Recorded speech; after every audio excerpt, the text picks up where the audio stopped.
દર્દીઓ પરેશાન થઈ રહ્યા હોય જેને લઈ ભાજપના ધારાસભ્ય કુમાર કાનાણીએ મુખ્યમંત્રીને પત્ર લખી કહ્યું, યોજનાનો દુરુપયોગ ન થાય તે જરૂરી છે, પણ સાચા દર્દીઓને તાત્કાલિક મંજૂરી મળવી જોઈએ.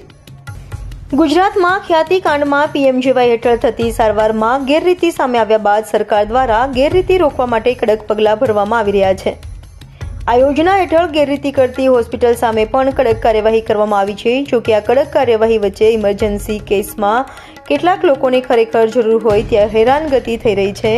તો પીએમજેવાય હેઠળ એપ્રુવલ ન મળતા દર્દીઓ પરેશાન થઈ રહ્યા હોય જેને લઈ સુરત વરાછા બેઠકના ધારાસભ્ય કુમાર કાનાણીએ મુખ્યમંત્રીને પત્ર લખી સાચા દર્દીઓને તાત્કાલિક મંજૂરી મળવી જોઈએ તેવી અરજ કરી હતી.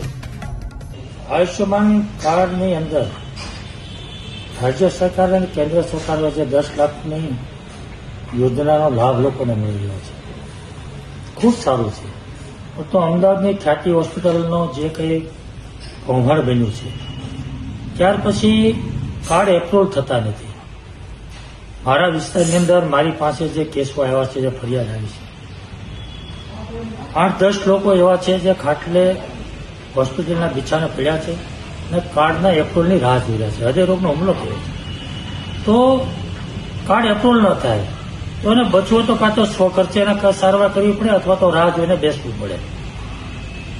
મેં જે અધિકારીઓ સાથે જે કોઈ લાગતા વળગતા લોકો સાથે વાત કરી છે એ લોકોની એક જ વાત છે કે નવી એજન્સી આપી છે, નવી એસઓપી બની છે, એટલે એપ્રુવલમાં કામ અટવાઈ રહ્યું છે.